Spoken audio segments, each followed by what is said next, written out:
కీర్తనల గ్రంథము 90వ అధ్యాయము చదువుకుంటున్నాను. Page number 500. ప్రభువా, తరతరముల నుండి మాకు నివాస స్థలము నీవే. పర్వతములు పుట్టక మునుపు, భూమిని లోకమును నీవు పుట్టింపక మునుపు, యుగ యుగములు నీవే దేవుడవు. నీవు మనుష్యులను మంటికి మార్చుచున్నావు.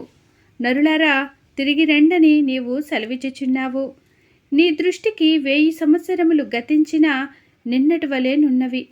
రాత్రి అందలి ఒక జాము వలెనున్నవి.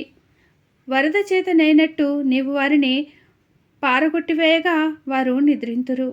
ప్రొద్దున వారు పచ్చ గడ్డి వలె చిగురింతురు. ప్రొద్దున అది మొలిచి చిగురించును. సాయంకాలమున అది కోయబడి వాడబారును. నీ కోపము వలన మేము క్షీణించుచున్నాము. నీ ఉగ్రతను బట్టి దిగులు పడుచున్నాము. మా దోషములను నీవు నీ ఎదుట నుంచుకొని ఉన్నావు. నీ ముఖ కాంతిలో మా రహస్య పాపములు కనబడుచున్నవి. నీ ఉగ్రతను భరించుచునే మా దినములన్నీ గడిపితిమి. నిట్టూర్పులు విడిచినట్టు మా జీవిత కాలము జరుపుకొందుము. మా ఆయుష్కాలము 70 సంవత్సరములు. అధిక బలమున్న ఎడల 80 సంవత్సరములగును.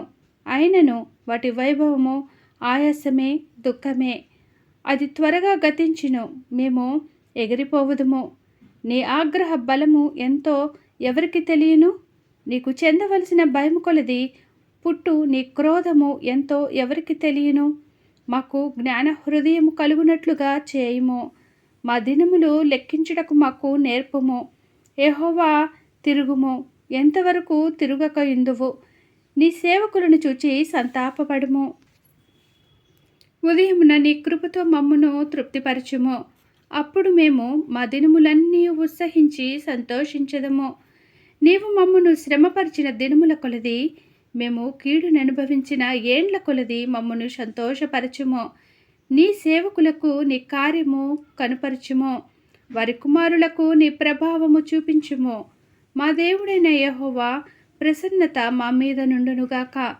మా చేతి పనిని మాకు స్థిరపరచుము. మా చేతి పనిని స్థిరపరచుము.